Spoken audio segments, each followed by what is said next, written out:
Good evening and welcome to the Invictus Racing League. We have it is finale week and we have one hell of a battle on our hands. We have a title to be decided between Beyond Abara and Sydney here in Tier 1. We are going to go racing at Singapore, the Marina Bay circuit. And it always produces some interesting results to Singapore.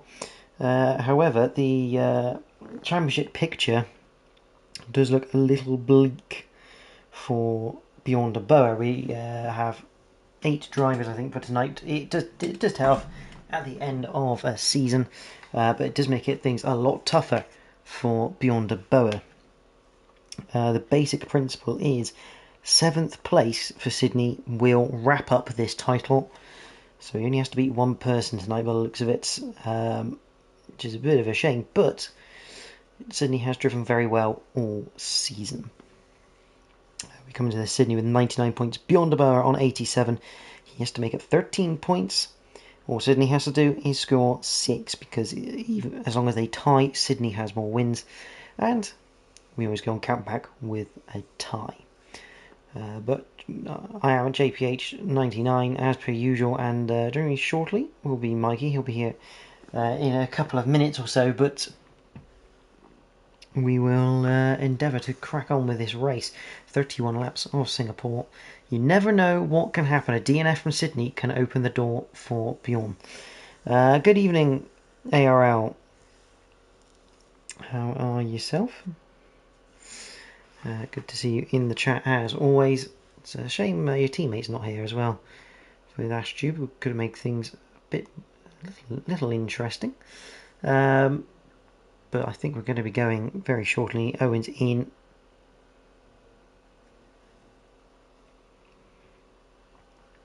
Yeah, 19 corners of Singapore. We're going to have a short qualifying first. That is then followed by the 31 laps of the main race, the Grand Prix itself. Just going to have a little quick check on the. Just do that.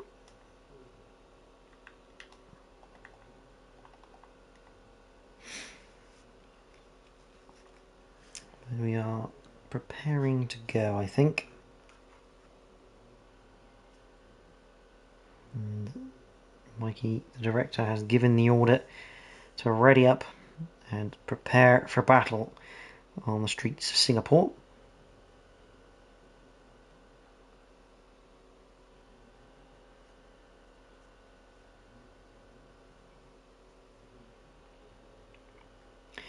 To win what, the race or the championship, Rado? I think the championship is a pretty safe bet. I think the race, you never know. You just never know. Owen not to crash. And Yella hoping for not another disastrous race for himself. Both. He's going to end on a high, is he, Sight? We shall find out very, very soon. The question is, what is the weather going to do? Because you can get rain in Singapore in real life as well. We've seen it. So let's see how the weather can affect this race.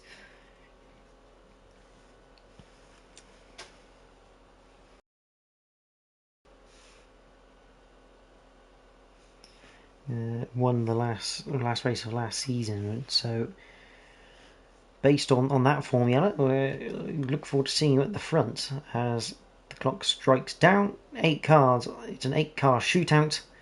The question is, who will be the first person out on the circuit? We're going to sit in the garage for 8 minutes or 18 minutes before everyone starts coming out. See Owen there in the first garage with the McLaren. Can't quite see any tyres around, so I can't quite tell what. It looks pretty dry though, to be fair. It looks like a dry track. Do like a feature. That's an R. I think that's the racing ball of ARL. Yes, it is. Coming out of the garage, down the pit lane. He'll be the first man on track.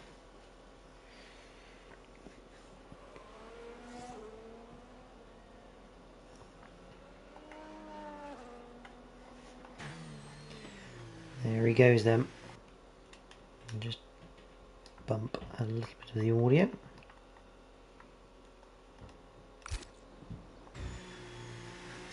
The number 8 is the first man on circuit. He's the only man on circuit, although I do see a Red Bull of Sydney.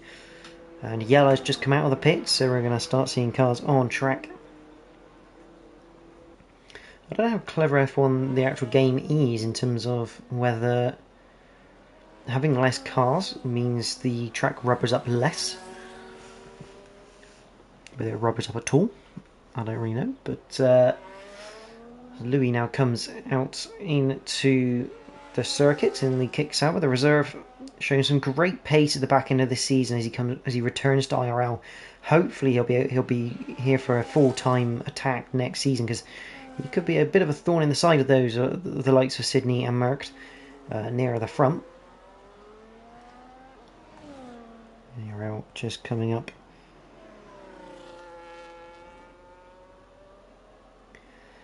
To the final sector, then obviously this slightly different circuit to what you'd normally see in Singapore. So it got changed, if I remember correctly, last year, because they were doing some work, I think, on the circuit or in the building that overhung it. But here we go then, on board with the ARL, down towards turn number 1. Flick it left, bring it round to the right for 2, and then 3. Just hit the apex fairly straight and use all of the extra you can. Forces a flick left, flick right, then into turn 5. Again, use all the entry you can. Just guide it in and guide it out. 6 is a flat right-hander with DRS wide open. And then down to 7. Pick your braking point for 7. Get it nicely tucked in, going over the curve. Turn 8, a hairpin right, down to 2nd. Bring the throttle in, and you then head down towards 9, and down to 10, the Singapore Sling. Well, it used to be a little chicane, a fantastic little chicane to be honest, caused all sorts of carnage. And there, gets through there, turn 11, and then over the Anderson Bridge, through 12, over the Anderson Bridge, flick it right into 13, there's hairpin left that goes into the next of the DRS zones, 4 of them on the circuit. Right. Go round over to the left, hit the brakes for 14, and the exit sort of opens up on you, but you can get track limits because of that white line. 15, a flat left with your DRS open. Down to 16 and 17. Oh, the brakes. Down to 2nd again. You want to guide it through the first one, try and open up the second part of that chicane. 18, 19, infamous for Lance Stroll's crash this year. Across the line he goes, and it's a 1:28.8 from the RB driver for a first lap of the session. Sydney, what is he going to be capable of? He comes through towards 16 and 17.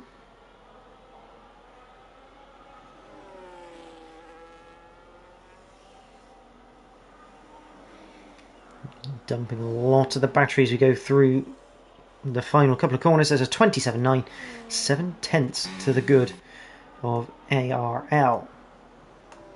Jelle Giesen is going to be the next man to cross the line. It's a 28.3. It's 2nd place for now. Louis, a little bit down after 2 sectors on Sydney.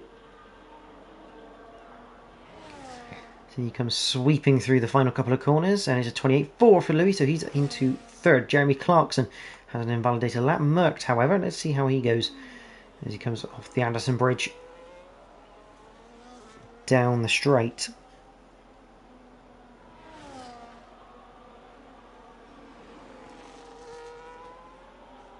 You have to make sure you keep those right-hand tyres in play at all times through there. You can't use all of that runoff that you'd like to. You'd like to probably straight line it a bit more on the exit, but can't quite do that as Merckx comes through 16, 17.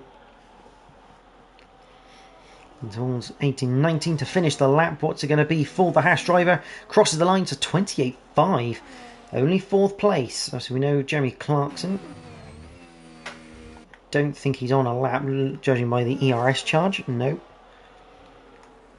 And the second of the championship protagonists, Bjorn de Boer. It was between Bjorn and Sydney last year. Oh, it's last year, last season even. But the shoe was on the other way around. Bjorn is chasing Sydney at the moment.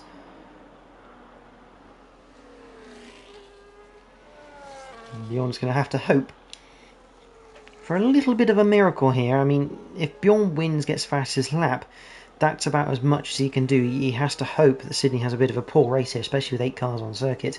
As soon as one driver retires, Sydney doesn't have to win the race. He can just coast around and just finish the race. He could be 2 laps down and win the championship. So it's really, really important here for Bjorn's title chances that everyone stays in this race. He needs Sydney down in 8th place.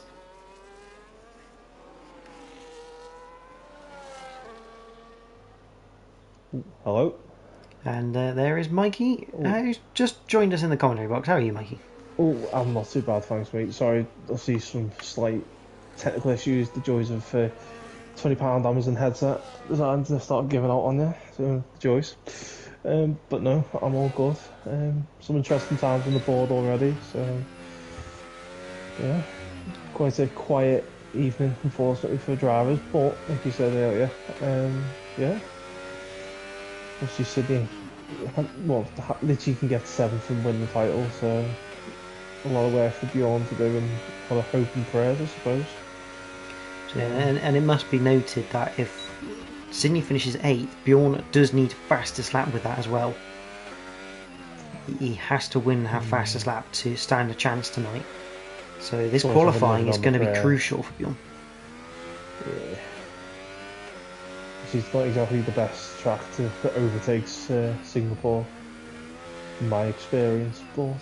I mean, I think it has got better because you now have 4 DRS zones around this circuit, which does help aid it. And obviously that turns 16-17 now more of a chance of an overtake into that sort of final chicane. Yeah, I prefer the old layout, if I'm honest.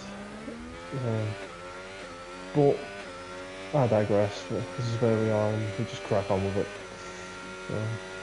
On board with Bjorn as we head into that 16-17 chicane. Didn't quite get it hooked up as nice, I think compared to Sydney, but we'll come into the final couple of corners, launch it. Hopefully, we won't do a land. Stroll crosses the line. It's a 28-1 to put himself in second. Sydney currently the only man in those 27s, and Jeremy Clarkson is going to be the next one across the line, I believe. So I think everyone else either on an in-lap or a cool-down or an invalidation. Just trying to see where that is. Okay, come up towards Anderson Bridge now. See the Singapore sling. Yeah, I much preferred that when that was a really dodgy chicane that caused lots of crashes. That was a lot more fun, although I'm not quite sure he's on a lap actually, Jeremy Clarkson. He said 29.2. That battery's going up way too much, so I think. Yeah, I think he's nearly out of fuel anyway, to be fair, so I don't think he's going to be on the cards. He's 2 seconds off as he has a massive twitch. We've got a yellow flag. Yeah, I think that's just the Red Bull of Sydney getting out of the way of Jeremy as he prepares for his next lap. I've got a feeling Owen's gone out, done an outlap, hit the car and broken the front wing, so I had to come straight back into the pit. So good omens there for Owen. Good start to the evening. Sydney crosses the line. Let's follow him. Let's see how this lap develops. I think is Louis on a push lap? I don't think he is he? No. Might be. Not sure he is with the battery usage there. And Sydney comes through turn 5 and down towards 6 and 7. DRS wide open. Probably one of the fastest parts of the circuit. 197 miles an hour for the Red Bull. Just about keeps it all in bounds. Goes through into, you see, using every inch that he has available. Clips the wall on the exit of 9. What damage? Doesn't look like he's got any damage. He's got away with it, but that would have affected a little bit of the momentum going down towards the sling as he has a big slide out of 11 before the Anderson Bridge as he heads into 13 and the hairpin left. How much has that affected his run through this second sector? Time will tell. He is up by 1/10. So he into the second DRS zone now towards the final chicane. See what you can do. Right, fake it left, up towards the final couple of corners at Lamp Strolls, which is what I'm going to forever remember this corner to be. Across the line, 27.699. A new provisional pole time is Yellow Geese and is 3/10 up at the moment, which will put him around the sort of 28.0 mark, potentially in the high 27s if you can get this final couple of corners correct. Loses a bit of time through that third sector, but does go second. What's that? 150th of a second, is that? So, yeah, of just in front of Bjorn. That's what, point 0.026 of a second in front of Bjorn de Boer, who in turns 0.19 in front of Merckx at the moment. So a few drivers stay in the pits. It wouldn't surprise me, because of how little cars there are, that some drivers may only go for just the 2 runs tonight, as Jeremy Clarkson invalidates his outlap. Yeah, it wouldn't surprise me if they only go for the 2 runs and save a set of softs for potentially the race in case there is a safety car period. Obviously, we're not with 8 cars. You're not really expecting one, but it doesn't take a lot for just the unexpected. Well, it doesn't take a lot just for a slight misjudgment and just clip a wall. I mean, we saw it with George Russell in real life last year, where he just clipped the inside, he just clipped the outside wall on the entry as Jeremy Clarkson gets it all wrong through the first couple of corners and invalidates his lap. Yeah, George Russell on the entry to the sling clipped the wall on the outside wall on the entry, and that was his race over. So, no, so he put it in the gap. So. Got a few cars going around. Yellow Geese will be coming back into the pits. Owen, though, let's have a look at the McLaren driver. He's had a bit of an up and down season, really, as Owen. He's been quite unlucky at times, and he's actually just going to come back in the pits. So I'm not sure what's going on with the McLaren, because it's not like you can really test setup as such. Maybe adjusting front wing angle, but there's not a lot you can do yet to find a setup, and he just decided that we're going to have some sighters instead. Maybe he's going to try and go for drive of the day, go from 8th to like 3rd, and pick up drive of the day from the game. Be an interesting strategy. But a driver who is on a lap now is ARL. He comes down towards 7. Slightly down, but not by a lot. He's pretty much matched his best first sector, or at least the first sector he sat on his flying lap before, at 28.887. Be looking to improve on that, and he's gone out when the track is... Oh, he clips the wall on the exit of 9, just like Sydney did. Think he's got away with it, though? Yeah, he looks like he's got away with it. But trying to maximise every millimetre of the circuit. Yeah. To be fair, Singapore is sort of one of those circuits you have to do that to get as much as you can out of the car. Obviously, I usually end up in the wall, so... He's just over 3.5 tenths to the good in his ARL for his personal best, putting him on around a 28.5 right now. He's going to have a good third sector, though, if he wants to move up any places. He's got to gain at least just over 4 tenths to get Louis. To the left, always to the right. He's got to, if he gets this right, he should be okay. Yeah. To 28.389, it is 5th place for ARL, and I think that could well be the last we see of him in this qualifying session, unless he's got enough fuel on board to coast around now, save up that battery and go again on his very next lap. Potentially. I mean, it's the only way he's going to get another lap, because it's it's nearly a minute and a half of a lap time. By the time he gets back to the garage, gets put in and on all the animation, he won't have enough time to come out and do another lap. So I wonder if he is fueled up for 2 flying laps here. I mean, the way he's sort of like prepping those tyres, I'd say he's preparing for another flyer. His last ditch attempt. And obviously our last qualifying session for T1 for 25. So. Season 22, last was 2025. And then announcements to come. Own car on track. Oh no, Louis on track as well. Yeah, I think we're going to start seeing everyone. Sydney, Yella, Louis, Jeremy Clarkson's just come out of the pits as well. Merckx has. I'm expecting Bjorn and Owen out very, very soon as well. They don't want to leave it too late, otherwise they won't get another lap in. I just see that green dot of Bjorn moving along. The question is, will Owen come out for another lap? He's pushing his luck if he goes now to get down the pit lane. Oh, he's coming out. From the looks of it, mechanics are, well, the animation I can see here. As ARL starts his next lap. I mean, if Owen's going out now, he's left that too late to get a lap in. He's got a minute and 24 to get around a lap that takes a minute and 27 for Sydney, and that's on warm tyres and a hot lap mode. So it's fair to say, I think Owen not going to be setting a lap this session. Some corner cutting will have to possibly take place, which is not allowed. And I'd like to know where you're going to be cutting corners around this circuit. Oh my god, that's fair. I should clock that as well. It's just. So take a left here where there's a barrier. Please turn right. What?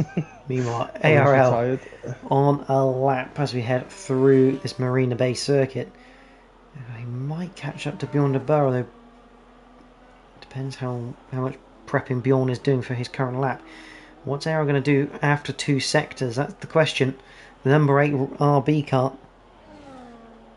ARL just going for coverage, yeah, absolutely, Bruce. ARL loving the TV cameras. Owen has left the session, so I don't know whether Mikey, we want to get him an invite, get him back in it. As ARL not going to catch Bjorn, which is good news for him. He's going to come through the final couple of corners. There's a little bit of a wiggle, does go a bit faster but stays in 5th place, does exactly the same time as Merckx. Sydney has invalidated his lap. He will not go any quicker here. Louis was a little bit quicker through sector 1. The question is, has he maintained that all the way through sector 2? He's got a chance here of moving up the order. He's a little bit faster, but not fast enough right now as Louis. Meanwhile, Yella coming up towards sector 2. He's 7 hundredths quicker. Again, not quick enough to catch Sydney, because Sydney absolutely flying around here at the moment. Beyond the Burr going a little bit quicker through sector 1. Yeah, Sydney's coming. Well, Sydney invalidated, so... And Louis invalidates on the final corner. Yella coming up to the line. What can he achieve? It's a 27.962. He's into the 27s, but not good enough to match his teammate. Jeremy Clarkson is 9/10 to the good, but his time definitely not representative. Comes to the line. It's a 28.2. Considering he's under the cosh a little bit for Jeremy. 4th place. Not a bad effort. Merckx is going to be the next car along. He's 2/10 quicker so far. After 2 sectors, he's going to have to pull a little bit more than that, though, if he wants to get anywhere near that front row. Through the final couple of corners for the Haas. It's a 27.935. He goes second. Beyond a Boer. He now replaces the man in second place, and we know ARL is not on a lap at all. So the man in the garage, Sydney, is going to be on a pole position. But beyond the Boer, the 2 championship protagonists are on the front row. They share that front row, and, well, shades of Mansell and, not Mansell, Prost and Senna coming in for championship situations here. I mean, obviously they're not going to be like that. But Bjorn, he needs to get a good start here and hope Sydney has a bit of a rough getaway to stand a chance. There is your qualifying and your grid order for the Singapore Grand Prix. Sydney and Bjorn, the 2 championship protagonists, share the front row with Merckx and Jelle Giesen on row 2. Row 3 is Jeremy Clarkson and ARL with row 4, Louis and Owen. Hopefully Owen's got back in.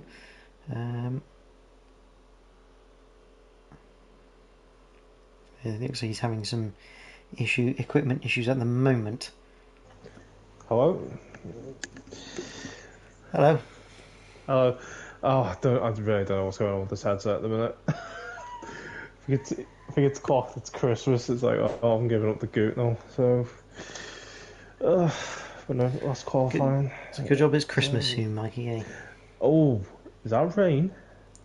I don't know, I can't see. I can confirm Foot blind guy I can see, and it I is can water. see intermediates in the McLaren garage. We have a wet start to the Singapore Grand Prix. So I can see full soft tyres in the Ferrari, won't we? So Standard Ferrari practices there. yeah, pretty much. But no, so yeah, obviously probably go Inters. Well, that's two different. I know you can use just Inters, can't you? It's only the dry tyres that you have to change.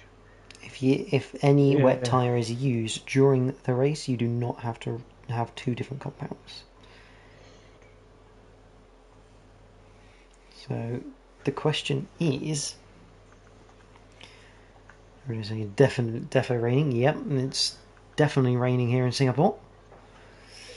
Just need to get Owen back in. I think we've lost, supposedly. I don't know if I've got Owen. Let me see if I've got Owen on my friends list. There he is. Hopefully I'll get him back in. Okay. Um,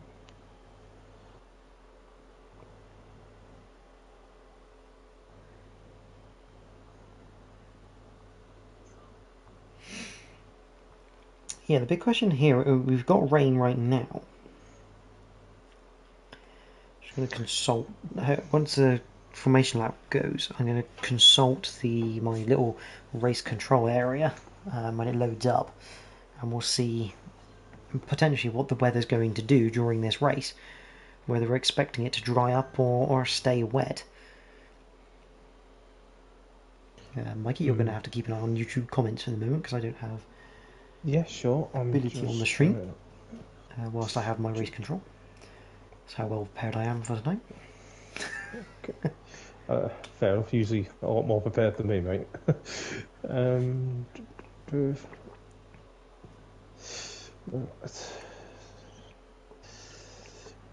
Nice.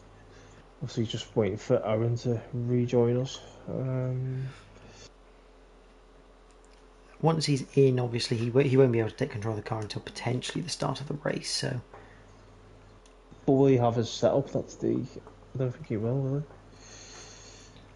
they'll have a setup from qualifying, but as he just said, he won't be able to pick his strategy. But at the moment, I mean, that doesn't really matter because it's raining.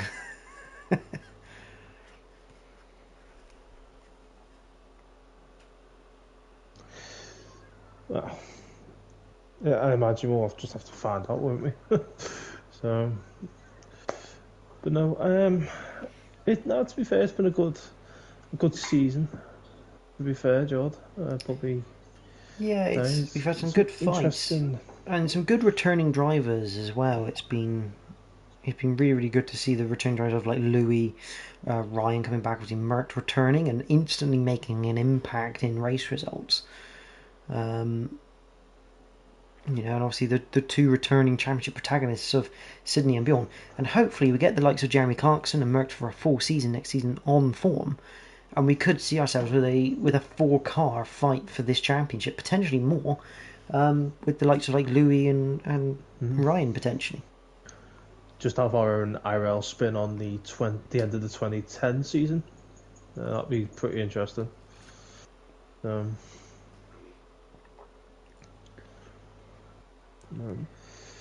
Obviously, once we know Owen's in, we can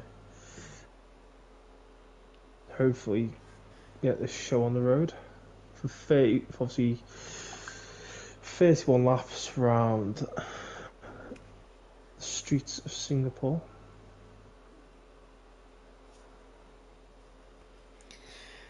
Yeah, and I mean, I think was the last time in real life Singapore was Inter starting. That's when chaos happened between Verstappen and the two Ferraris of Vettel and Raikkonen, which then ended up wiping out the McLaren of the very frustrated Fernando Alonso of that year in term. Oh, and you have to go all the way round back to the pits, wasn't it? Or... No, because he had his rear wheel ripped off from a backwards facing Verstappen after all the contact. It was an interesting race, that one.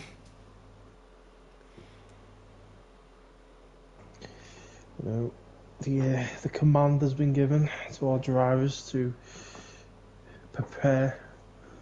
It's going to be an interesting one for Aaron, as he's going to have to go into sort of blind. But the nice thing is that it's not like he's having to pick his starting compound to a sense, because I think everyone's going to be on the Inters. Because let's face it, if you can be on the Inters, you want to be on the Inters for this type of weather. Realistically, you want to try and avoid the wets as much as possible, because the Inters will be a faster tyre if they work. But only time will tell, and we'll try and see what this weather is going to do, and whether we could potentially have a dry end in this race, or if this rain's supposed to get worse and we could end up with a full wet situation near the end. I mean, I'd actually like it if it got worse. Actually, it'd probably be quite interesting if it got worse near the end. I can confirm everyone on the intermediate tyre.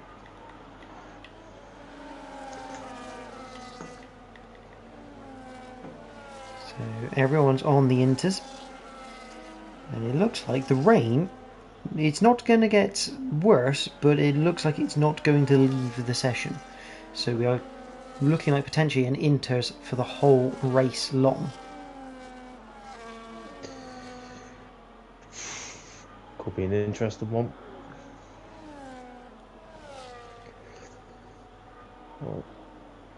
I've always found it quite challenging, to be honest, when it starts raining at Singapore. Obviously, it gets very unpredictable. So, this is going to be interesting. I mean, I don't think we've ever had this season. We haven't had a full wet race, have we? That's been wet all the way through. I think we have in Tier 2. But Tier 1 based. Oh, Tier 1 based. No, I don't think it's... I'm not sure we have in Tier... was that full wet, or did that dry up? I think that dried up. I'm pretty certain that dried up, and I'm pretty certain in T2 we've had races that were wet, but not wet all the way through. So it's it'd be a bit of a first this season to have a full sort of wet compound race.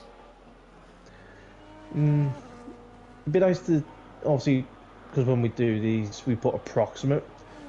So obviously it's not exactly like we choose for just dry running or throw in a bit of wet conditions. It's obviously simulated by the game. So, but it'd be nice, obviously, probably tomorrow or next season we get a few more wet races. But obviously we'll have to find out then. But obviously for the last time in Tier 1, and Sydney, not for the first time this season, gets his parking wrong and is in a disadvantaged position. There's our Sonny Hayes coming up at the back. You could say that, but he's not actually in the car, so it's like an AI version. But Sydney, Bjorn de Boer on the front row. Bjorn needs a miracle. Sydney just needs to pretty much get round. But for the final time in Tier 1, we have the 5 red lights for Season 22. We are racing here in Singapore in the wet, and it's going to be an equal start between Bjorn and Sydney. In fact, Bjorn's going to get ahead down towards turn 1, and Bjorn takes the inside line, takes the corner, takes the lead as we go into turn 3 for the first time of 31. So we head out of there down towards turn 5. Bjorn leads from Sydney. Merck just behind with Jeremy Clarkson and Yellow Geeson 4th and 5th. Louis 6th. 7th is ARL. I'm not quite sure what's happened to Owen. I know he's been having issues with his steering, and it looks like they've not gone away. This could be potentially the end of Owen's race, and it's not really even started. He's currently stationary at the moment. Back at the front there, Bjorn de Boer is still leading the way. There's Sydney Merckx, Jeremy Clarkson. We have a train of 7 cars going down towards the Singapore Sling. Slight gap there between Louis and Owen has retired, which is a big shame, and that also means right now, unless Sydney retires from this race, Bjorn cannot win this championship. That's a big shame for Owen, having issues with the steering as Louis the rear wheel. They'll head down towards turn 14 for the first time, and remember, there's not going to be any DRS games to be able to play here because of the wet conditions. I'm guessing it won't be enabled. I mean, we've seen some strange things on this game, but I'm assuming it will not be enabled due to the intermediate tyre running. Well, I suppose we'll find out in a second, because I know there's been a few occasions when it's obviously. As Jeremy Clarkson, sorry mate, Jeremy Clarkson looking down the inside of Merck down towards turn 1, thinks better of it, backs out of that one, and definitely no DRS available, no notification of that one. This is more like pure racing than it compared to when we have the DRS system in use. ARL dropped out of a second behind Louis. I know it's not important for DRS, but it's just being gapped a little bit at the back, and the front two starting to pull up bait from the field. And the strategy's there. It's a one stop looking like on the intermediates. You can have a two stop if you should fancy it and fancy fresh intermediate tyres more often. To be honest, I can only imagine people will go in for the second stop should they have damage in this predicament, to be honest. No, Merck doesn't quite get the Singapore sling right, and it's going to allow Jeremy Clarkson on the rear wing. Or Jeremy Clarkson clips the wall coming through turn 12 before the Anderson Bridge. Bit too much speed and power there. Just a little bit, but and that also now means that Jelle Giesen on the back of the Williams, but that Williams obviously burnt a bit of ERS down towards 14 to try and make sure that Jelle couldn't have a chance. I don't know if I just saw that right, but I'm pretty certain Sydney just had a little bit of a wobble coming out of 14. He had a pretty big angle across the circuit then. Remember, I mean, this is actually quite perilous here for Sydney. I mean, all he has to do is drive around. That's all he has to do. But in these conditions where it's intermediates and I wouldn't say it's absolutely wet as such, because I can't really see much in the way of spray, but I don't know if we do in spectator cam or not. I think Louis was having a look at Jelle, but no dice. It's still very easy to spin the car, take the front wheel off. And remember, if Sydney doesn't finish, he gets 0 points. It would be a bit of a shock, to be fair, to go through the whole season into the one time he's got the easiest job of just go round and there be an incident. And thought it would be quite a bit of a shame, to be honest. So.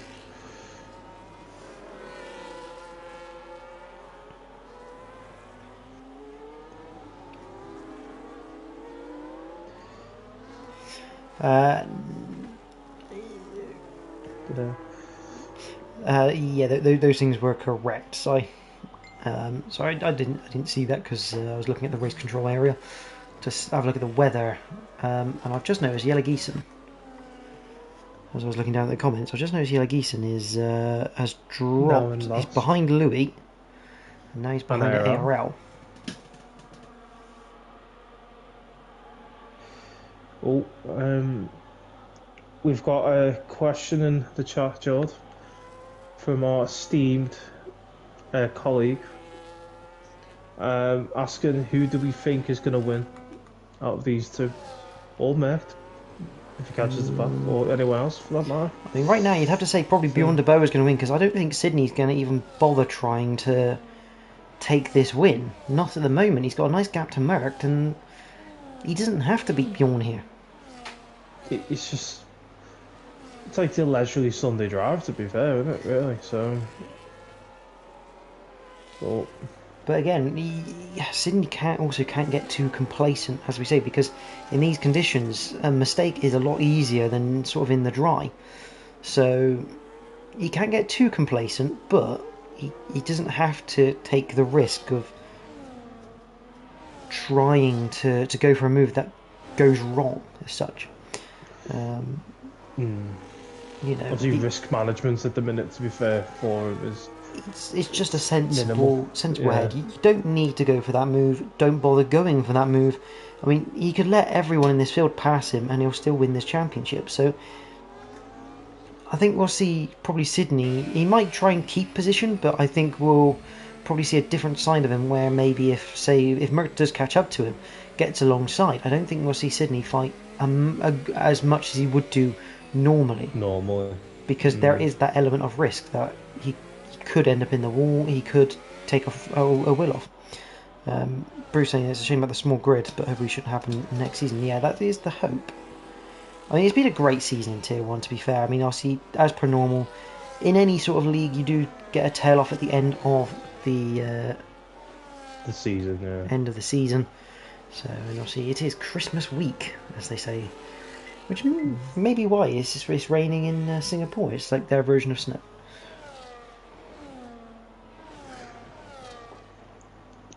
As Bjorn about sets the fastest lap. Bjorn is doing exactly what he needs to do right now. He's leading the race, got fastest lap. All he can do is hope Sydney basically puts it into a wall. Yeah, sorry Joe, just Merck's just done took the fastest lap straight off Bjorn, so... He has. But also, as the fuel burns down, well, we should start to see faster and faster times during the session. We are only 5 laps into this race. Yeah, just slight wheel spinning coming out some of these corners from Sydney. It's quite interesting. One thing to keep a note of, Jeremy Clarkson is still within range of Merck. He's like sort of flirting between half a second and 6/10. But obviously Merck's now just above that, just under that second mark now. Sort of fluctuating. But that's the thing though, the second isn't really critical at this point. Because there is no DRS, it doesn't matter. You could be 1.5 behind a bloke or half a second. It won't make any difference. You're not going to get any help from that rear wing. I'm just thinking, obviously, with these conditions, obviously the driver's going to have to be really careful, especially with some of the places you can sort of overtake. So probably say the 2 main straights, really. Round Singapore is probably your safest option. Safest. I mean, down to 6. I mean, this corner you can make an overtake if you get a good run out of 14. Turn 1's obviously a pretty potent place to overtake, as Sydney is now 7/10 away from Bjorn de Boer through the last couple of corners, and Jeremy Clarkson now takes over with the fastest lap mantle, which is the 3 drives behind, a little bit gapped between all of them. So we're focusing on this sort of top 4, but mainly sort of these 2 little battles between Bjorn de Boer, Sydney, Merckx and Jeremy Clarkson. Bjorn de Boer, I think for Bjorn, you can play this one of 2 ways. You can either try and almost force Sydney into some battles behind and sort of force him to decide whether he wants to take up a bit of battle with Merckx and sort of hang him up a little bit, or just get on with it, and what will be will be. I mean, it'll be interesting to see, but Sydney is getting closer to Bjorn, as Yellow already has a 3-second time penalty, which is quite impressive around here, I cannot lie, within 6 laps. But Sydney is getting closer to Bjorn de Boer here and not really losing any time to Merckx, so I'm suggesting... Bit of contact with the wall from Sydney there, sorry Joe. Yeah, just a little bit... Not quite enough to do any damage, but... Yeah, here comes the question now. Has Bjorn de Boer allowed that gap to close, or is this just a natural thing from Sydney that he's maybe got those tyres in a better window to maybe look for an attack on the Aston Martin? I mean, we saw how quick Sydney was in qualifying. Again, he just lights the wheels up out of 14, but still gets a good exit. Probably on the ERS, has a little glancing look to fill the mirrors of the Aston Martin. Won't find a gap there. Cautiously comes out of 17. Just biding his time. You see how tentative they have to be in these conditions through those final few corners. You think normally in the dry you absolutely launch it through 1 and 2. It's almost sluggish in these conditions as we head up towards 5, and Merckx now 6-7 behind. I think Bjorn may well be trying to get Sydney to get into a battle here and start playing that risk factor with the title. The thing for Bjorn bit is of a dangerous game, to be fair, to be playing, but it's dangerous, but I think at the moment it's the only way Bjorn realistically has a chance of winning this title. He has to force Sydney into a mistake, whether that be dropping him into the hands of Merckx and having to fight. He has to do something. He can't. I don't that he can't just drive off in the distance and hope something happens. He may well have to almost manufacture something to put some pressure on Sydney here. That is happening right now because look at how close Merckx is. Jeremy Clarkson's there now. So Sydney, his eyes aren't just forward anymore, they're also backwards. And that is a really tough position to be in, especially when you've pretty much got 1 3/4 hands on your driver's title. As it is, obviously currently stretched out, trying to hold on to it. Oh, he's looked down the inside of Beyond the Bower. Can't quite get there. Backs out of it. But that means it's not going to be a great line through 16-17. It will give Merckx a run going towards these final couple of corners. And can Merckx potentially have a run down towards turn number 1? 0.4 of a second. He's not going to be close enough this time around. But Sydney almost having to feel the need to look for a gap against Bjorn to make sure he doesn't get dragged into a fight. Obviously, just that compromised line, obviously in the chicane. I mean, ever since Merckx just kept on the diffuser. But Bruce saying that if he was Sydney, he'd just pit now for new winters, get himself into clean air and not fighting anyone, which probably isn't a bad idea with only 7 drivers. Come out in some nice clean air, maybe around Yellow Geese, and who's not exactly going to hold up his Sydney. teammate, he's just go for it. It's what's about 25-30 seconds round Singapore. Not quite sure. Well, apparently. Not quite sure. I think it is, but don't hold me to that. So. Through the sling as we're on board here with Sydney. Now on board with Merckx. See Beyond the Bower up the road. Oh, Sydney. Slightly different line to Beyond the Bower. Gets a little bit sideways on the way out. Doesn't get a good exit. But Merckx can't quite capitalise on it either.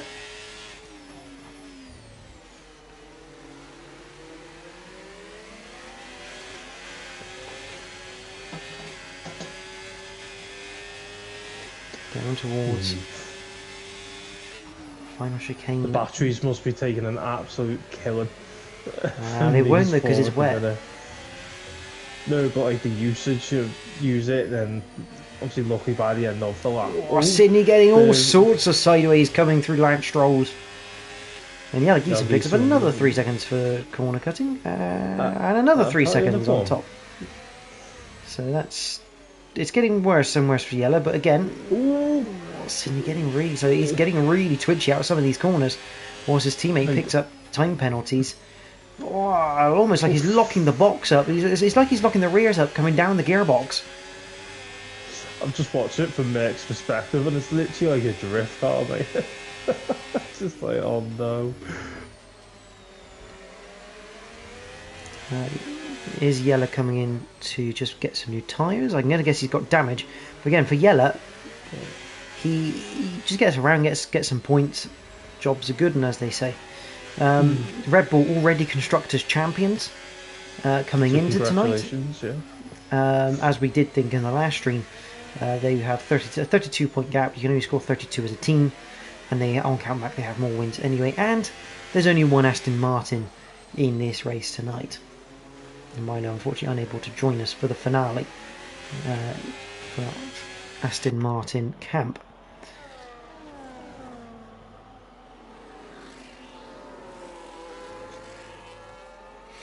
It does play into the hands of Merckx quite nicely, but I think what Bjorn's managed to do is very, very clever here. You can't fault Bjorn for trying this.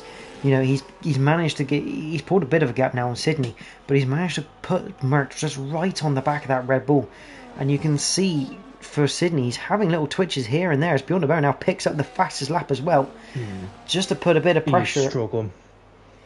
To be fair, Sydney is struggling through some of these corners with the back end. There you go. Turn 3. Some proper wobbles coming out of corners, coming into corners. I mean, it does look like the Red Bull from this year. I'll give it that. A little bit of a handful. But he's making it work so far. Merckx hasn't really had any opportunity yet to look or sniff for an overtake on the Red Bull. Just buying the time though. There's only so much time you can buy. We're now 10 laps into this race. You can't wait forever. With a third obviously now gone with our race. So a nice bit of drifting from Sydney through turn 9 as we head down towards the sling at turn 10.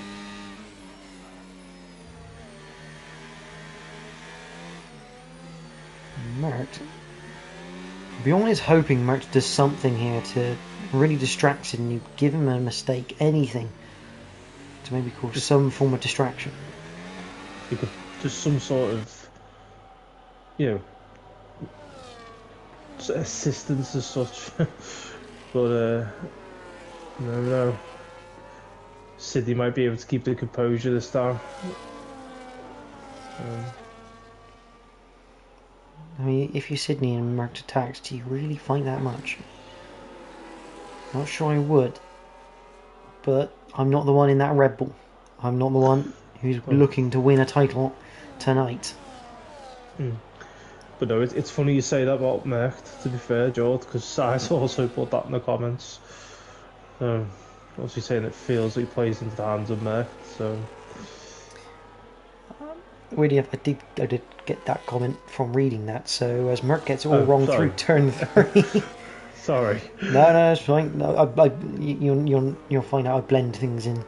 Merckx doesn't quite get it right through turn 3, but again, he's not really under pressure from Jeremy, and it sort of relieves a little bit of pressure off Sydney, but not by a lot. He's front of 4, just very, very stable at the moment. He was only 3.9 off the back of this train, but he has just lost about half a second so far.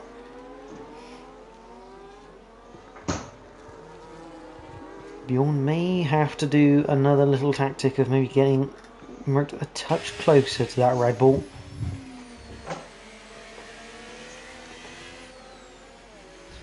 I mean, some people would think like backing your opponent up to the cars behind is a little bit dirty. I think it's just a tactic, and it's one that if you perform it well, you can get quite good. You can get quite good results of it. I mean, this is what racing about. Is you do get these sort of different tactics, especially in these championship fights.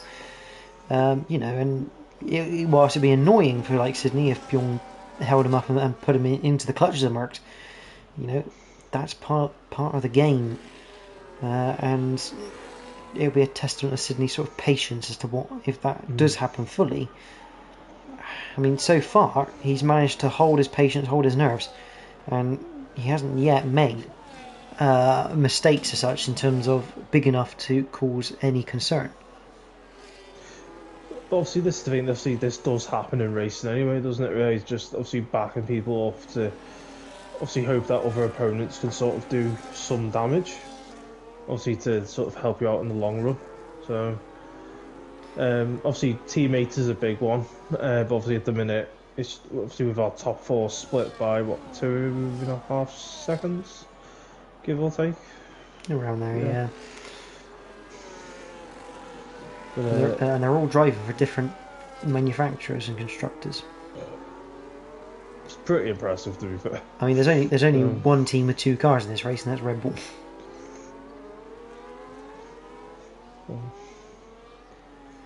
Down towards the sling for the 12th time of 31 here at the Singapore Grand Prix. The finales. Yellow Geeson picks up the fastest lap of the race, but he is on fresher intermediate tyres. Question is, George, and he picks up 3 seconds worth of penalties. Wetter? Or do you reckon it's about the same? I'd say the rain's been pretty consistent, and I can't, again, I don't know if we see spray as a spectator, but I can't exactly see much spray coming off of these cars. You can't yourself, to be fair, but I suppose that's the joys of Singapore. Does our weather forecast say anything, or?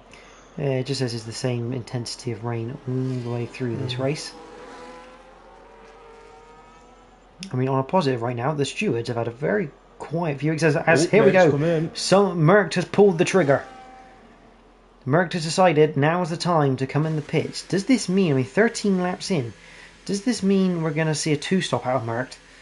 And basically just go, I'm going to get some fresh tyres. Louis is in the pits as well. ARL just about keeping it inside the pit lane. Will come into the pits for good measure. Mick is actually... Oh, my screen looks like he's gone for hards. No, it's definitely the green marked intermediates on that Haas. I wrote down it just obviously when I was watching it, it put the white walls on. I was like, eh? So, fair enough. Good to see the game is basically...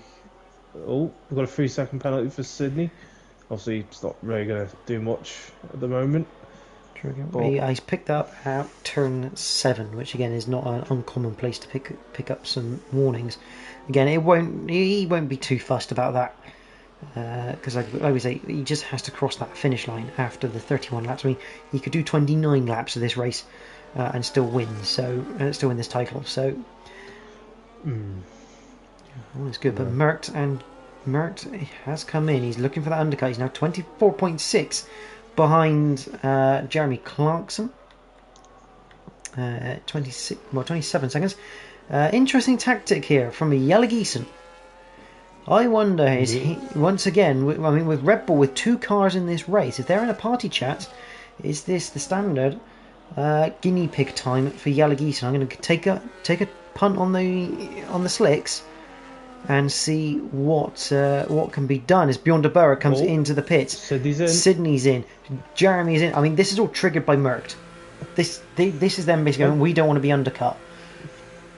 Let's see what tires. That looks like Inter's in the Red Bull garage.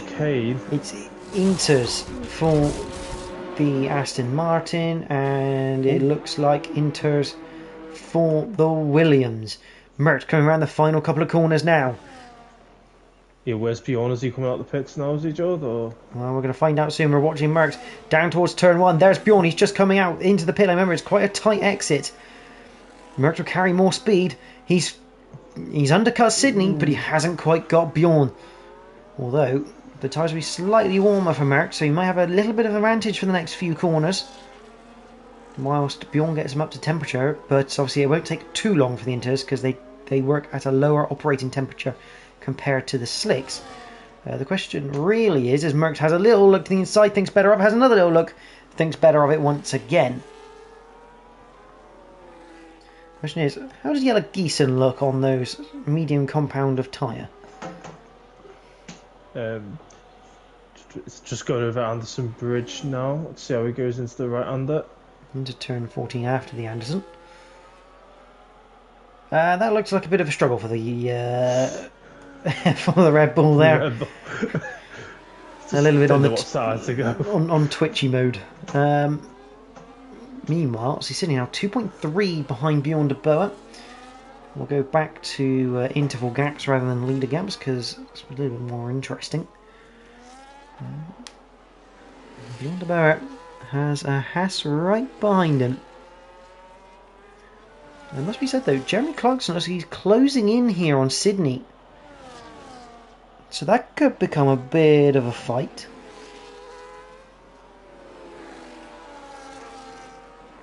The big question is, obviously they came in sort of lap 12, lap 13. That takes what? 25, 26? Well, this is what I'm thinking. How long will these intermediates last for? Will we need a second stop? Or will they go to the end as Louis picks up fastest lap of the race so far? I think if they're going to do a 2-stop, probably best to pit, say, lap 22, 23. I think that's when they would be around about, or maybe a little bit later. But see 25, but you go 25. You got to be careful. You need some laps. I think Jeremy Clarkson was looking to the inside of Sydney in the background. Once again, thought better of it, heading down towards 7. Try to keep an eye on the gap between Yella and ARL. See if that's coming down or going up. At the moment, it's being a little bit on the stationary side. I think it is creeping up. So those slicks not working in these conditions right now. The development part of the teams, the ideas of going for the slicks has obviously not worked. But if they are in a party chat, I mean, Yellow Geaton's race has kind of been ruined by the sort of track limit penalties. He's obviously had a few moments. You know, if he's in a party, you might as well become a guinea pig for your teammate. And I think this could be the end of Yelagisen. Yeah. It is, which is a big shame. Still a couple of points, say a couple of points, a fair few points on offer. 7th place, 6 points on offer there for Yelagisen that he's decided to decline for the final of this race. And interesting, the AI's put on the hard tyres. Bjorn de Boer, Sydney now picks up fastest lap. 141.8, so Sydney now starting to make a few inroads into the leading duo. Jeremy Clarkson still attached to the back of him though. On to lap 16.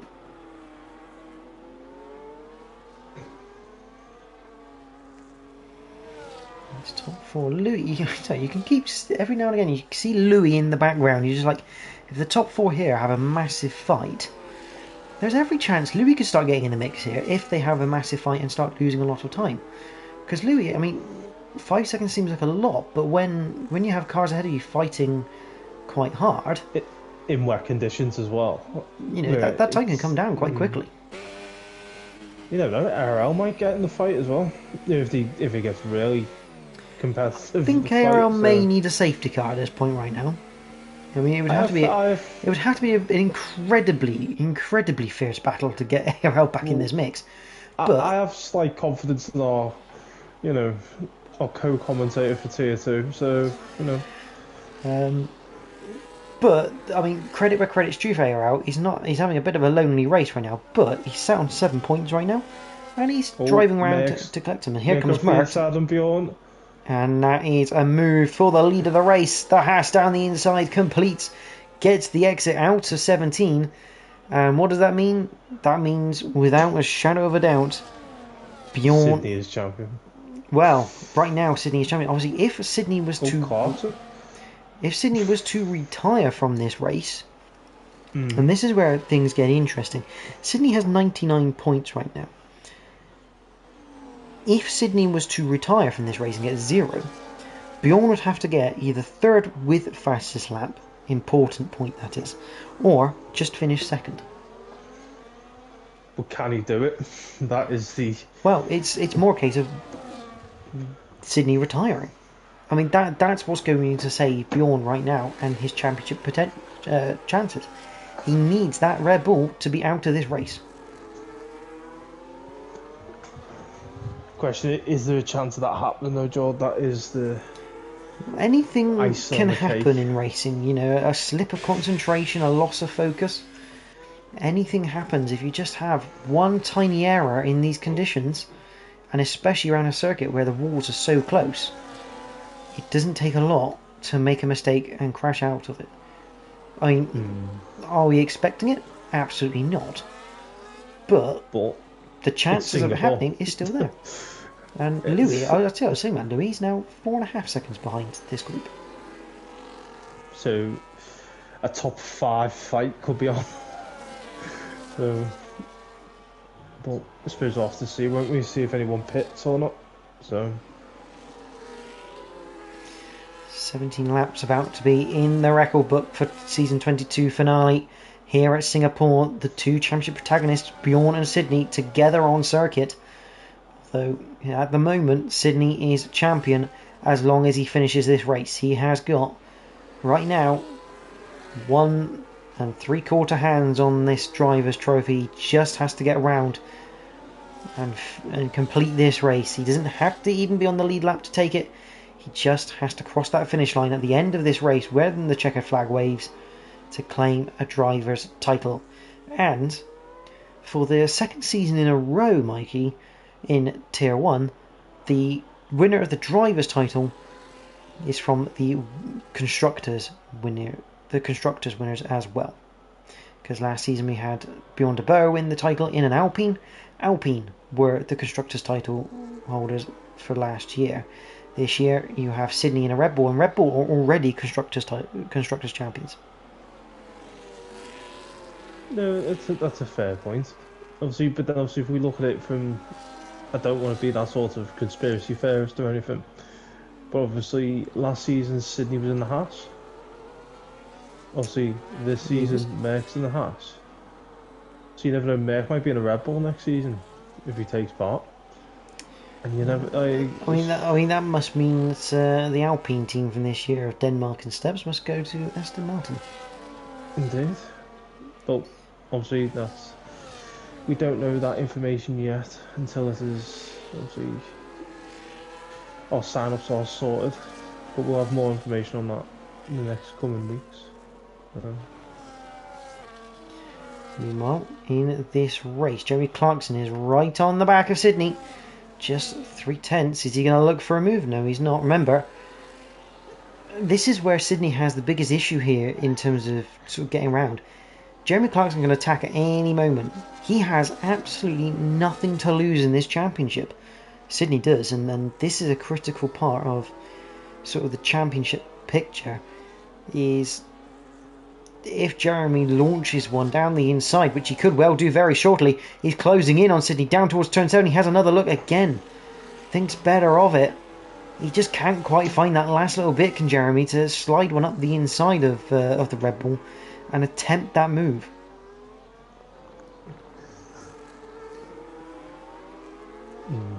You obviously got to be very cautious, especially around some of these corners. Obviously, it will be massively tempting for the likes of Jeremy to go for it.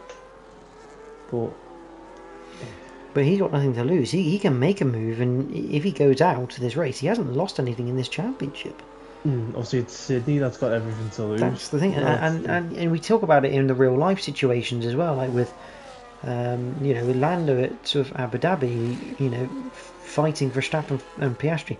No need that Lando's got everything to lose, having to lose compared to Verstappen and Piastri, who had everything to gain. So it's critical here that Sydney picks his battle wisely and ensures that he just gets through this period of racing. They all launch it through the final couple of corners. And I'll tell you what, Louis is not exactly being dropped. He's now up to 4.7, 4.8, but he's not being dropped like he could be doing with these four at the front, because these four definitely, if they all do a full campaign next season, they are all championship protagonists next season. To be fair, that'd be pretty cool to see that. To obviously get to the same point next season, obviously to see these four go, obviously be really interesting. Last race of the season, and obviously anything to play for. That'd be quite cool, to be fair. But I suppose we'll find out in the future, mate. 2026. Contacts with Sydney. Didn't quite see that because he went just out of shot, but it looks like there's no damage on the car, so it looks like he's got away with it, but he's allowed the Williams to be on the gearbox. Just to reel him in a little bit. Yeah, obviously as he's come around the corner, as he sights up on the rear, hit the wall, which obviously brought the front in. So there might be a little bit of damage that we can't see, but from what we can see, no damage done for Sydney. And we definitely know damage is on because Owen had that in qualifying.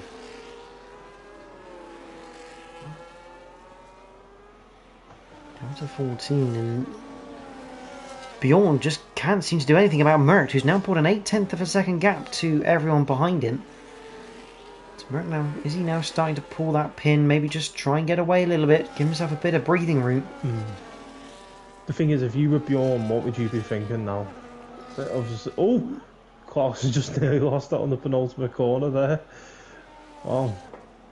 But no, sorry, as I was saying, what would you be thinking if you were Bjorn? Obviously you needed to win, you need to get fastest lap, and you can just see the laps tipping down.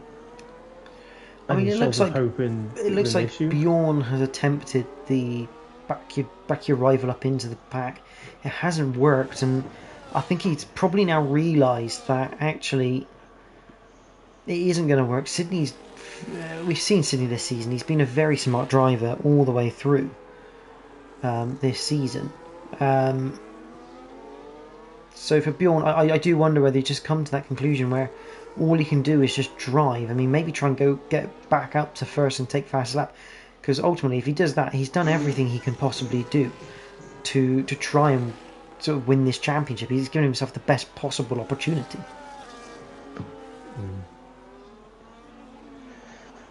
Obviously, it's sort of on your edge, sort of edge of your seat sort of stuff.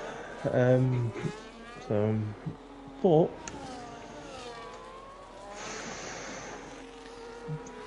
21 laps about to be recorded in some seconds, and Merck now has extended that lead to around 9/10. I mean, the other question is, do we think potentially Bjorn is saving some tyres for the end? Does Merck come in and pit? Does anyone come in and pit for a second time? We don't know until something else happens in this race. But right now, the top four just following each other around. I'm hoping this is an attempt to maybe save some tyres, and then everyone goes a bit ballistic at the end of this race. Yeah, it would be a bit awkward that obviously everyone looks after the tyres and then just, safety car with 3 laps to go. It would be mental, but no, like, it's been sort of a quietish race to what we've had to deal with this season. You'll probably agree with me on that, Jordan. Obviously, not too many incidents, so. Well, I mean, there hasn't really been much in the way of incidents for the past 3 weeks. The stewards have been incredibly quiet and probably not actually getting paid at all because they're not doing anything.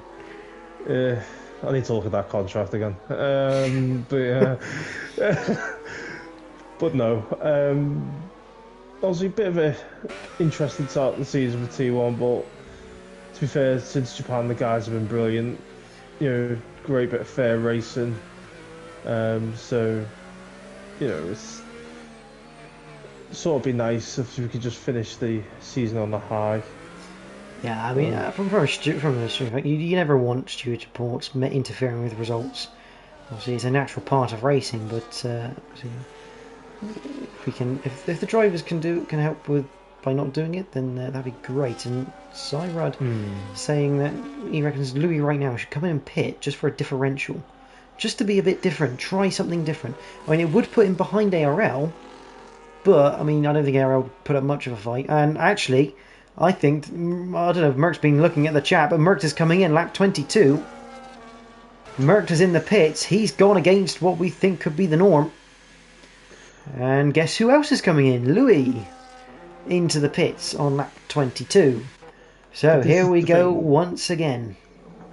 Obviously, with these coming in, obviously, is that going to make the other drivers think, do it for the sake of it, do it just get new boots on? Well, immediately, I think Bjorn de Boer has pulled the pin a little bit here. He's now 1.1 ahead of Sydney. As ARL carries on, is ARL actually going to get ahead of Merckx? He might do. No. Ooh. Around the outside, actually. I couldn't quite tell from the camera angle. But Merckx should have better grip with his new tyres, even though they're not quite up to temperature. And Merckx on his way in 4th place. Let's just have a look at the leader. He's 24.8 behind Bjorn. So it's about I reckon it's about a 25-second loss here. But obviously that is going to start dropping dramatically, I imagine, in the next 2-3 laps. So. I mean, the question is, does the likes of Bjorn and Sydney think that Merck can take 24.5 seconds out of them in about 9 laps? I think Jeremy was slightly struggling about a lap or two ago. Well, in fact, I'll tell you who is struggling right now is Sydney. Sydney's dropped to 1.5 behind Bjorn, and Bjorn is still pulling that pin. Sydney loses more time, getting a little bit out of shape coming out of 14. The thing is, though, George, they've only got to finish, so there's no real, I've got to keep this consistency up. It's just get round. Bjorn de Boer aims to the pits. Bjorn de Boer is in. Jeremy Clarkson is in. Sydney, are we about to see Sydney try and do just the one stop? I mean, he has got that penalty. He's got 3 seconds worth of penalties here as well. That has to be noted. Adventurous. Obviously, Mick's already got that down to 22.5. Which against Sydney is only 19.3.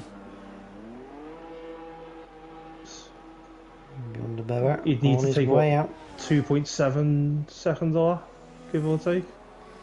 23, 8 laps to go. Yeah, be sort of around just over 2 seconds. Basically, yeah. Just over 2 seconds a lap from Merckx, and 21.5 is the gap, which is in reality 18.5 because of Sydney's penalty. But this car is skidding a little bit. got on the traction out the corners. What is interesting is ARL has come out ahead of Jeremy Clarkson. Obviously, ARL has not made a second pit stop yet, but he's come out ahead of the Williams. I mean, the Williams is going to want to dispatch of him pretty quickly because ARL is going to be losing time hand over fist against Bjorn and Merckx on those fresher tyres. They come into the sling. He's kind of about half a second so far that Jeremy's lost behind this RB. It's going to be even more by the time they come over the Anderson Bridge and into turn 13. You see the different line from Jeremy, just going to try and get the traction out. And this is He's still going. And ARL he kind of opens the door there for Jeremy. He doesn't want to get involved too much with this. He's not interested in fighting. He just wants to finish this race. Sydney carries on. I think Sydney's going to try and go to the end of this race. I think he knows this is the only way that he's going to Completely secure it. Well, No. not completely secure it, but I think this is the only way that Sydney thinks he can actually win this race. Even with that 3 seconds of penalty, as Merckx sets the fastest lap at 1:40.937. The gap 19.9, technically 16.9 right now. But I think Sydney thinks this is the way he can win the race. If he pits, he is not winning this race because he'll filter out behind these guys and he won't pull 3 seconds. As well. Yeah. Because obviously he can't serve those 3 seconds in the pits. They have to be served at the end of the race, additional to the time. So this is Sydney's chance of sealing the deal in their mind. So I'm going to have my race control up, so Mikey, you'll have to keep an eye on some comments in the YouTube. I can have a look and see what sort of lap times you've got going on from the next lap, how much Merckx is going to be pulling on Sydney. Remember, he's got 16 seconds now, basically. And there's going to be 6 laps to go at the end of this lap. See, just nice little comment from Kent then. Appreciate that, mate. So I'll do my best, pal. Well, fair enough. So I mean, this has opened up the gaps between Merckx, Bjorn. Obviously, Jeremy lost a lot of time behind ARL. Not ARL's fault. That's up to him. What ARL does is up to ARL. Although I do sense for ARL, he may well, if Louis gets past him, I get the sense for ARL he's going to pit in late and maybe try and go for fastest lap, because why not? Wonderberry 40.854. Oh, Clarkson straight away. Yeah, but the one interesting thing, last time around, Merckx only took 1.8 seconds out of Sydney. He's got to make up about another 15 from 6 laps. That's 2 seconds. Isn't quite enough. Yeah, I think Sydney's going to have to start watching these curves now, because get a bit sketchy on the rear end of this Red Bull. Meanwhile, we're going to focus on ARL and Louis for just a fraction of a second, because they're the closest 2 people on the circuit right now. Nice bit of camera time for the guys. ARL took quite a lot of qualifying camera work, so we're going to focus on Louis as he catches up to the back of this RB. Remember, fresh intermediate tyres against 13 lap old intermediates. A 10 lap difference between these two. So ARL goes a little bit sideways through the sling.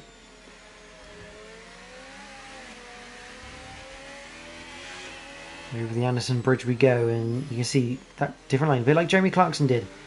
Completely different lane, trying to square up the corner early, get on the throttle, try and use the extra traction he's got, but ARL's going to go to the inside and back, which is absolutely legal. ARL fending off that position as Sydney comes through, a 43.5 that time around for the Red Bull. Still on board with Louis as we head down towards the 16-17 chicane. He has a little look to fill the mirror, but can't quite get anything. But you can see where ARL can't quite brake as late anymore or carry the speed through the corner. Merckx a 41.0. It's 2.5 seconds that time around, so that is good enough. As Louis gets good drive out to the final corner, but ARL uses the energy button. And ARL, remember, he's been running around at the back. He hasn't had to use much energy in comparison like Louis, who might have been to try and catch up to everyone. So ARL has got a nice little defence mechanism on the go at the moment. A little bit sideways through 5, but then Louis gets a bit sideways, ARL gets a bit sideways. Everyone's going sideways as they head down towards turn 6 and in towards 7. ARL to the inside. And once again, Louis can't find the way past. ARL defending very, very well right now.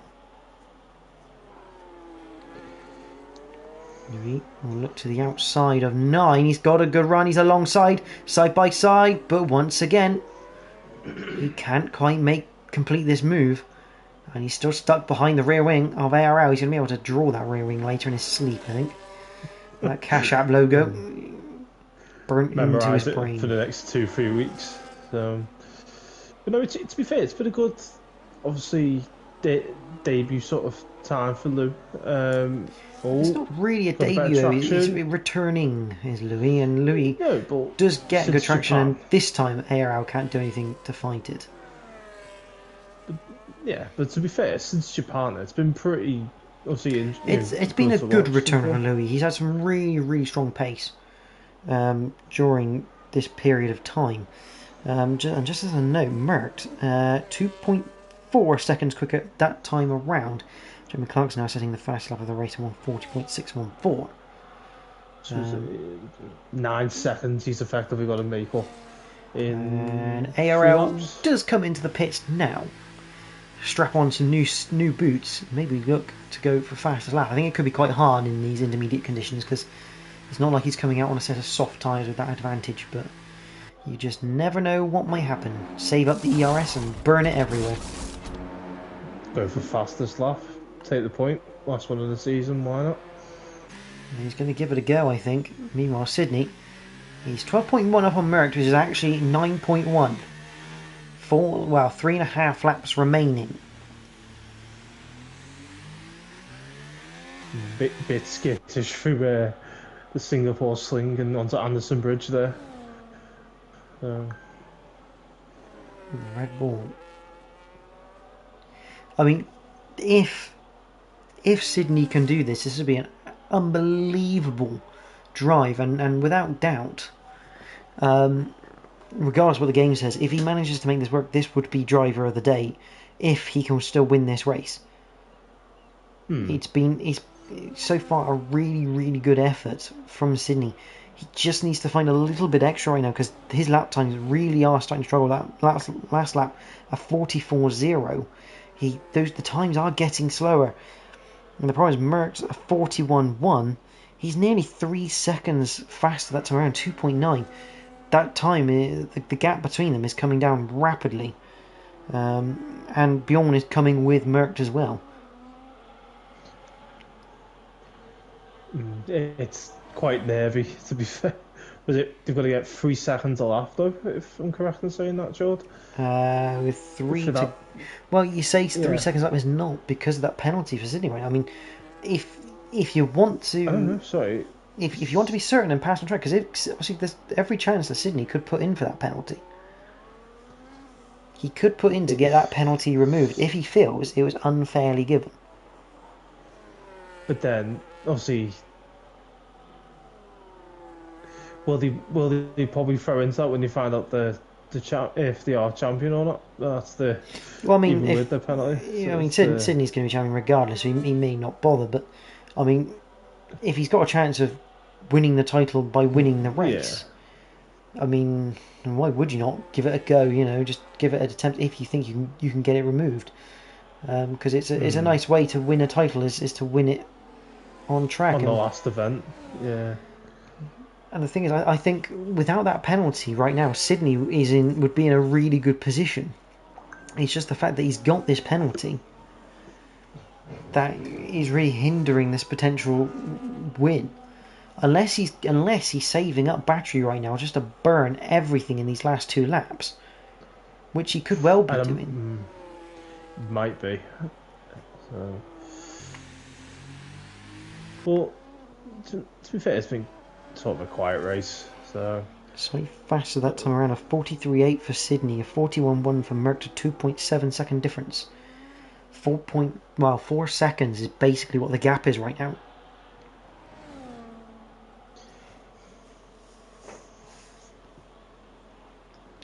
I mean, there's not many cars on circuit, but this is treated. Sydney's gone a bit wide through turn 7. That's going to be a lot on. He's lost the back end nearly into 8. This is big time loss now for the Red Bull. Half a second through 7. It's going to be about another half a second, I reckon, through 8. Yes, it is. 5.5 now the gap. More like 2.4. Merckx is in range. And Sydney, those tyres are gone. It's gone wide completely. Those tyres are absolutely gone. They're like slicks.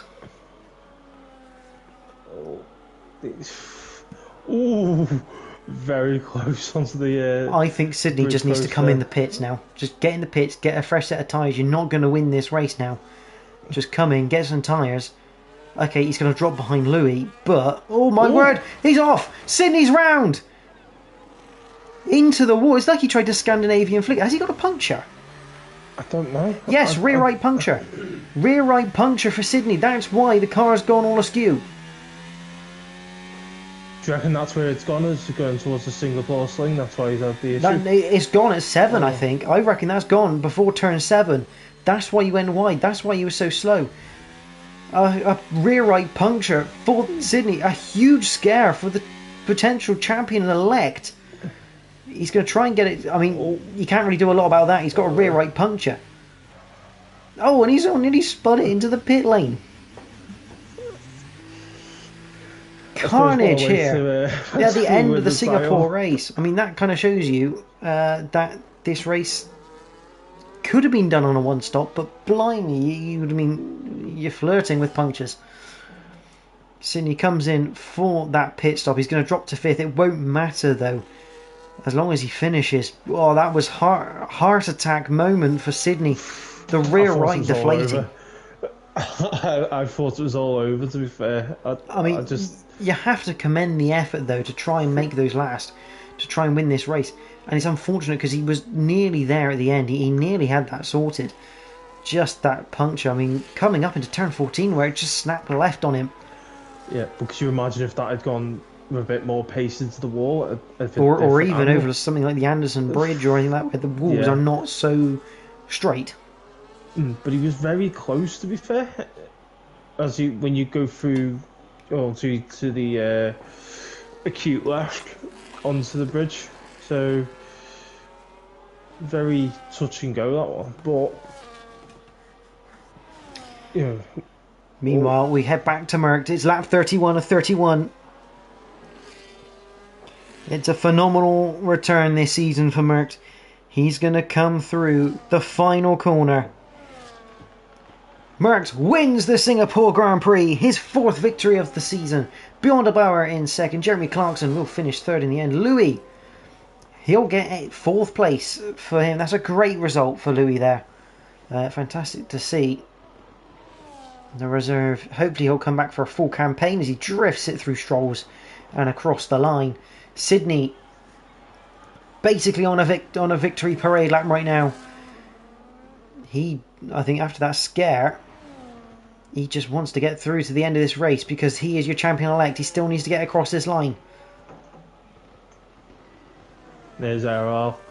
Was it taking up our last position for today? Sydney, 5th place. He is the champion of Tier 1 here in IRL for Season 22. There's ARL crawling across the line.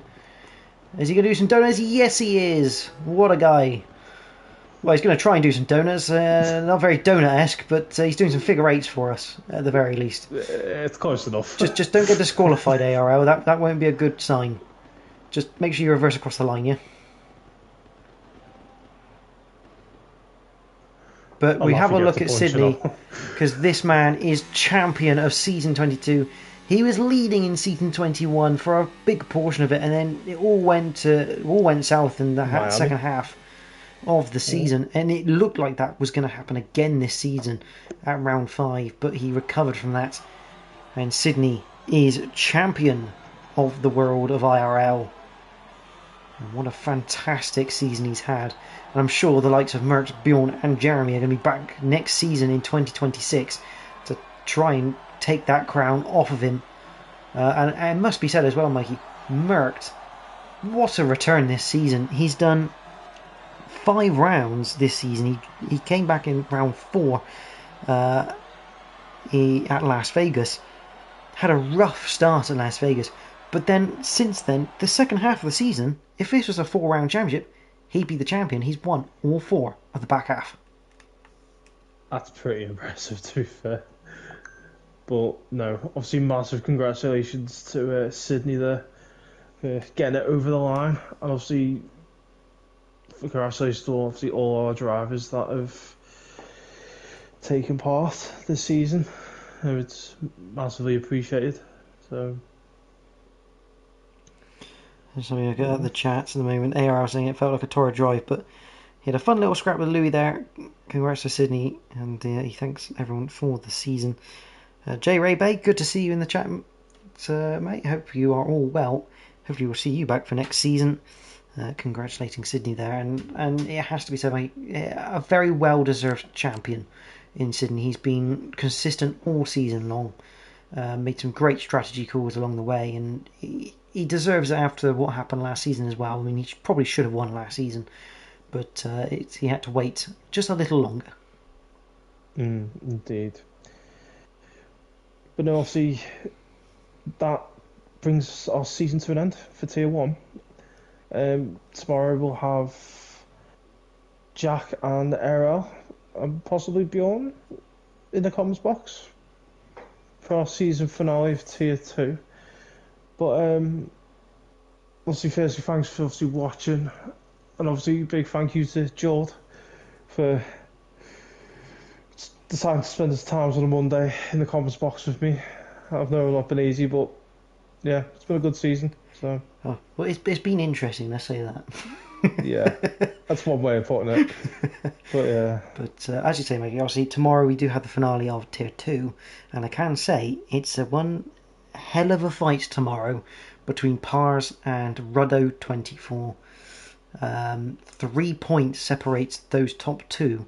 And again, it's a little bit like tonight, whereby if Ruddo can be joint on points with Pars tomorrow, but at the end of tomorrow, he'll win the Tier 2 crown. It's going to be a fascinating race tomorrow and to be a part of. It's going to be a lot of fun, I think. A lot of fun. But as you say, make sure if you've enjoyed tonight's stream, obviously not many cars, but some great action in the rain of Singapore. Do give the stream a like, and obviously subscribe to the Invictus Racing League YouTube channel. We live stream every single race with commentary all season long. Obviously, we've only got one more race for 2025 and this season, but we'll be very much back in 2026 with more live racing action and season 23.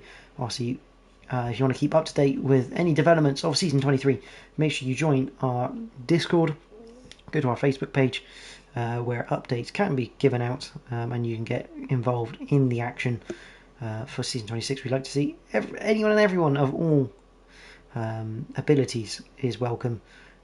So come on, join for some cracking F1 racing.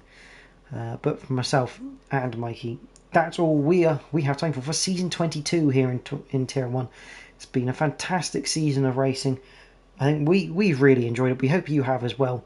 And some good viewing for over the winter break, over Christmas, if you fancy rewatching any of it.